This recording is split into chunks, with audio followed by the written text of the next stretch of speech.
नाज़रीन, आप देख रहे हैं मास्टर टीवी। मैं हूं अयाज़ मोरस और आज अपने नए ऑनलाइन सेशन में आपको खुश आमदीद कहता हूं। आप जानते हैं मैं आपको मुख्तलिफ़ लोगों से मिलवाता हूं, उनकी ज़िंदगी की कहानी से, उनके तजुर्बात और उनके काम के हवाले से आपको मुतारिफ़ करवाता हूं।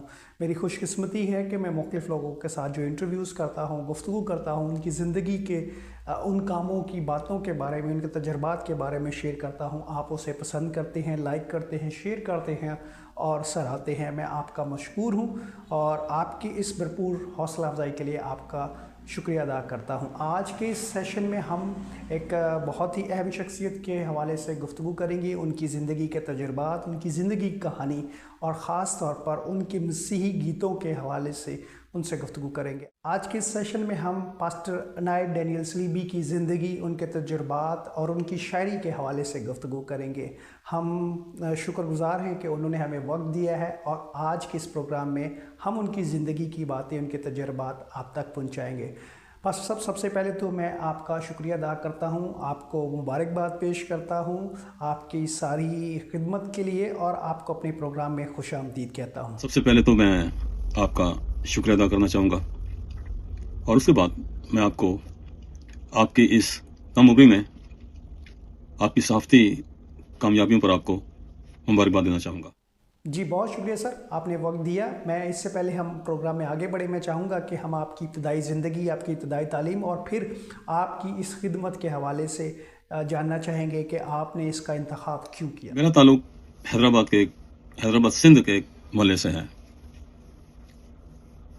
जिसका अभी नाम शायद सेंट पॉल कॉलोनी है, लेकिन उस वक्त जब मैं वहाँ पर रहता था तो उसका नाम था बकरा मंडी पंजाबी पाड़ा।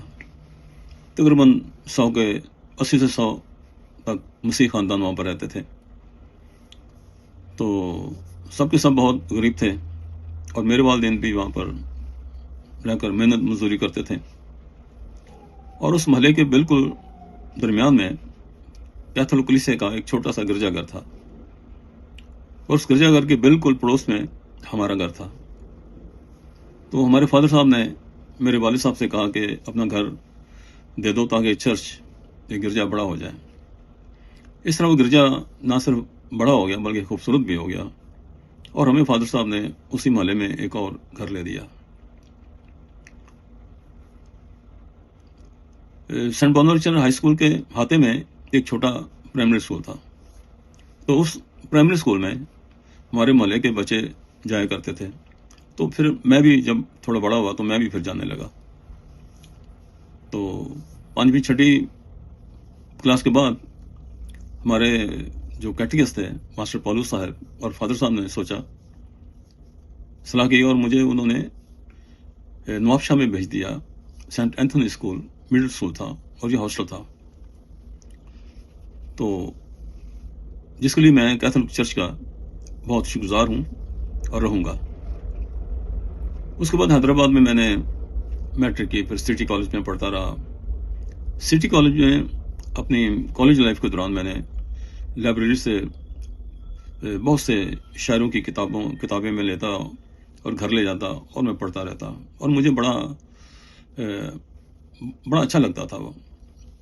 और जैसे मुझे फिर आदत पड़ जाती, नशा जैसे हो जाता है, इस तरह मुझे मौका मिला कि मैं उनकी किताबों को मैंने पढ़ी। तो उसके बाद मैं फिर लाहौर चला गया। लाहौर में सेवंथ डे एडवेंटिस्ट चर्च, उनकी मैंने सेमिनरी ज्वाइन की, पास्टर का कोर्स किया और वहीं पर मैंने पंजाब यूनिवर्सिटी से BA का इम्तिहान दिया, फिर MA इस्लामियात का इम्तिहान दिया। उसके बाद मुझे चर्च ने चर्च ग्रोथ की ट्रेनिंग के लिए इंग्लैंड में लंदन भेज दिया और ट्रेनिंग के दौरान मैंने वहाँ की माशरत भी सीखी, देखी, मुताला किया, उनके करीने सलीके, उनकी शाइस्तगी, और मैं काफ़ी मुतासर हुआ और मुझे लगा जैसे मैंने 2-3 MA की डिग्रियाँ पास कर ली हों। तो वापसी पर मैं जब आया तो मैंने सोचा कि चर्च ने मुझ पर काफ़ी अखराजात किए हैं। पहली दफ़ा मैं हवाई जहाज़ में बैठा था और ये बड़ा बिल्कुल नया तजर्बा था, खूबसूरत तजर्बा था। तो मैं अपनी میں نے سوچا کہ جو کچھ میں نے وہاں سے سیکھا ہے لندن سے، وہ میں اپنا یہاں پر ابھی ان کو اپلائی کروں اور کام کروں میں.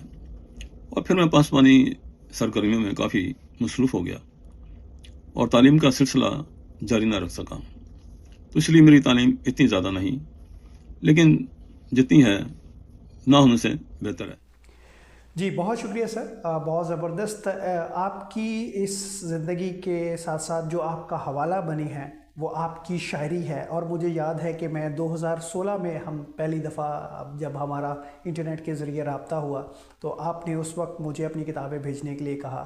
آپ اب شاعری کرتے ہیں، تو اس کا آغاز کب اور کیسے ہوا؟ میری شاعری کا آغاز ایک خوبصورت خواب سے ہوتا ہے، اور وہ یہ کہ ایک وقت آیا کہ میرے چرچ نے مجھے کام سے فارغ کر دیا اور میں نہایت تکلیف میں تھا. تنگدستی، مایوسی کی کیفیت طاری تھی اور سمجھ نہیں آتا تھا کہ کیا کریں. ایک دن دوپہر کے وقت میں اچانک سو گیا اور میں خواب دیکھتا ہوں کہ میں جنگل میں اس شخص کی طرح ادموا پڑا ہوا ہوں جس کو یرو کے ڈاکو نے مار پیٹ کر چھوڑ دیا تھا. اور میں نے ایک گھوڑے کی آواز سنی اور میں نے ایک آنکھ کھول کر دیکھا تو ایک سفید گھوڑا میری طرف آ رہا تھا. اس کا جو سوار تھا وہ بھی نہایت نورانی اور جلالی تھا. وہ اس کی صورت نظر نہیں آ رہی تھی اور وہ میرے قریب پہنچا اور اس نے ہاتھ بڑھایا اور مجھے اٹھا کر اپنے گھوڑے کے اوپر رکھ لیا. اور ایسے میں جاگ گیا. جب میں جاگا تو میرے دل میں نہایت خوشی بھر گئی، امید بھر گئی، ایک اعتماد آ گیا اور میرا پورا یقین تھا کہ میرا خداوند میری مدد کے لیے آ گیا ہے. اور ایسے ہی میری زبان پر ایک گیت آ گیا، میرے ذہن میں ایک گیت آ گیا اور میں نے اس کو لکھنا شروع کر دیا. وہ یہ تھا کہ چھوڑ آئے تھے لاوی مجھ کو دکھوں میں بربادی میں، آ پہنچا ہے شافی میرا موت کی سنی وادی میں. گھائل پڑا تھا جنگل میں زخموں کو وہ دھو گیا، ہار گئے سب یرو کے ڈاکو زندہ پھر میں ہو گیا. تو یہ گیت میں نے لکھ کر یونس مہدی صاحب کو دے دیا، کیونکہ وہ بھی اس وقت ہمارے پاس اسلام آباد میں رہتے تھے. تو انہوں نے اس گیت کو کمپوز کر کے اپنی روحانی محفلوں میں گانا شروع کر دیا. اور اس کے بعد پھر مجھے گیتوں کا سلسلہ باقاعدہ شروع ہو گیا اور میں لکھتا گیا. بہت شکریہ سر ونس اگین. اچھا میں یہ پوچھنا چاہوں گا کہ آپ کے نام کے ساتھ صلیبی آپ کا تخلص ہے، اس کا جو ہے وہ اس کے بارے میں بتائیے گا، یہ کیسے اور کب شروع ہوا؟ جب میں نے پہلی دفعہ یہ لفظ پڑھا تھا صلیبی، تو میں نے تاریخ میں صلیبی جنگوں کے حوالے سے پڑھا تھا. لیکن جب تخلص رکھنے کا وقت آیا تو مجھے یونس مہدی صاحب نے کہا کہ کوئی تخلص بھی رکھ لیں. ویسے میں نے ان سے کہا تھا یار میں کوئی باقاعدہ شاعر تو ہوں نہیں، تو اس لیے مجھے ضرورت نہیں ہے. لیکن انہوں نے کہا پھر بھی رکھ لیں آپ. خیر ہم دونوں کئی لفظ چنتے رہے، لیکن ایک دن میرے ذہن میں یہ لفظ اچانک آ گیا، صلیبی کا لفظ آ گیا. تو میں نے اس کا مطالعہ کیا، دیکھا تو اس کا مطلب تھا جو شخص صلیب کے عقیدے پر ایمان رکھتا ہے، یعنی کہ مسیحی شخص. تو اس لیے میں نے یہ تخلص اپنے نام کے ساتھ شامل کر لیا اور اس تخلص کو میں نے زیادہ تر بامعنی طور پر استعمال کیا ہے. تو باقی میری ساری جو کتابیں ہیں وہ بھی صلیب کے حوالے سے ہیں. آخری صلیب، انقلابی صلیب، آزادی کی صلیب، معجزاتی صلیب، جمالیاتی صلیب، جلالی صلیب. اور اس لیے مجھے یہی تخلص موزوں لگتا تھا، تو میں نے اس لیے اپنا قلمی نام صلیبی رکھا. جی تھینک یو سو مچ سر. آپ کو میں یہ پوچھنا چاہوں گا کہ آپ کے بہت سارے جو ہے وہ گیت معروف بہت مشہور ہوئے اور بہت زیادہ جو ہے وہ ان کو سراہا گیا. کئی آپ کے جو ہے جو گیت ہیں ان پر انٹرنیٹ پر یوٹیوب پر ملینز میں ویوز ہیں. آپ کے گیت جو ہے وہ بہت سارے نامور جو ہے مسیحی گلوکاروں نے گائے ہیں. تو اس حوالے سے بتائیے گا کہ کیسا محسوس ہوتا ہے اور آپ کیا سمجھتے ہیں؟ یہ تو میں نے تمام موضوعات پر طب آزمائی کی ہے، مگر صلیب کے گیت زیادہ لکھے گئے ہیں. میں نے اپنے گیتوں میں جہاں پر यसुल मसीह के सलीबी दुखों, कांटों की चुभन, कीलों की अजियत, उसका खून में लथपथ तड़पना, भूख प्यास की शिद्दत, जिस्मानी कमजोरी, मुकद्दसा मरियम के रंजो गम का जिक्र किया है। वहाँ पर मैंने अल-मसलूब की साबित कदमी, इस्तकलाल, उसकी शुजाअत, दलेरी और उसका इलाही इख्तियार, और उस इलाही इख्तियार को बरमला उसका इस्तेमाल करना और फिरदौस की खुशखबरी देना, उसकी कमिटमेंट, उसकी डेडिकेशन और आलम शबाब में उसका रज़ाकाराना तौर पर कुर्बानी देने का भी जिक्र किया है। इन सारे ख्यालात और मनाजर को मैं देखता गया और मेरे जहन में ये चीज़ें आती गईं और मैं लिखता गया। अब तक तकरीबन 700 से ज़्यादा गीत लिखे हैं, जिनमें तकरीबन 230 से ज़्यादा सिर्फ सलीबी मौजू पर हैं। मेरे लिए ये भी बड़े शर्फ की बात है कि पाकिस्तान के तकरीबन तमाम ही गुलकारों ने मेरे गीत बड़े खूबसूरत अंदाज से और बड़े अच्छे अंदाज से और बड़ी अच्छी धुनों में गाए हैं। और मेरे लिए ये भी बड़े शर्फ की बात है कि एक एक गीत को ही कई गुलकारों ने गाया है।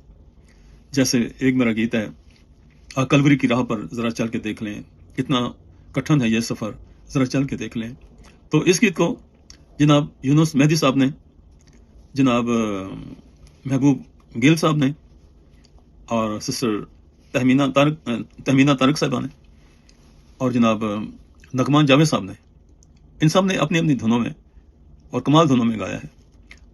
और इसके अलावा मेरे लिए एक और भी बड़े शर्फ की बात है कि तमाम कलीसियाओं ने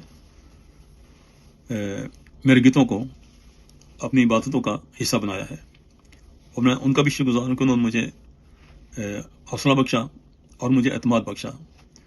तो इसलिए मैं खुदा ताला का बहुत शुक्रगुजार हूँ कि खुदा ताला ने मेरी काविश को, मेरी खिदमत को कबूल किया। जी, thank you once again sir. मैं ये पूछना चाहूँगा कि जो शायरी है, ख़ास तौर पर मसीही शायरी, जो गीतों के हवाले से, जो कलीसियाई गीत है, उसके हवाले से आपका नुक्ता नज़र क्या है? एक मसीही शायर को मसीही शायरी करते हुए, ख़ास तौर पर गीतों के हवाले से, जो इल्म इलाहियात है, कलाम मुक़द्दस की तालीम है, और इसके अलावा जो कौन कौन से ऐसे ज़रूरी निकात हैं जो उस जहन में रखने चाहिए? जब आप मसीही गीत लिखते हैं तो दरअसल आप अंजील की खुशखबरी फैलाते हैं, आप अपने ईमान की गवाही देते हैं और आप एक सरमन लिखते हैं।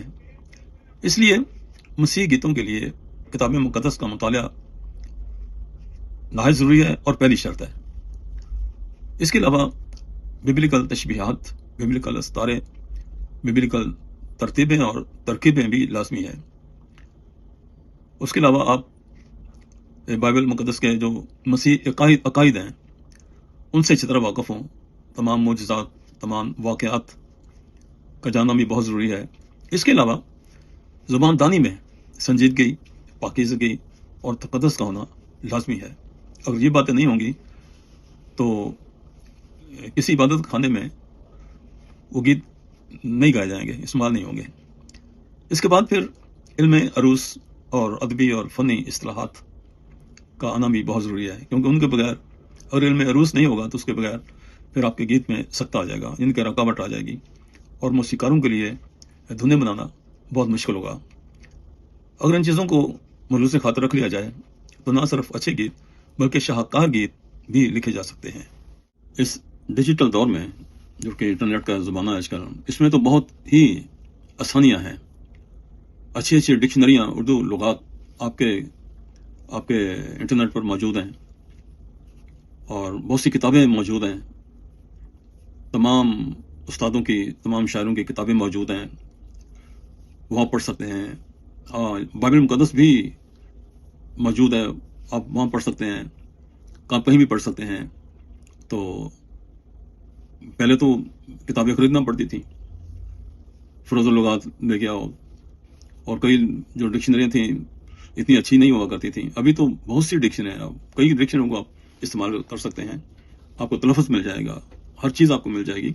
और ये भी सहूलत है कि आप अपने गीतों को एक ही लम्हे में एक बटन दबाएं और अपलोड कर दें फेसबुक पर, और पूरी दुनिया में आपके गीत फैल जाएंगे, तो लोग पढ़ेंगे आपको।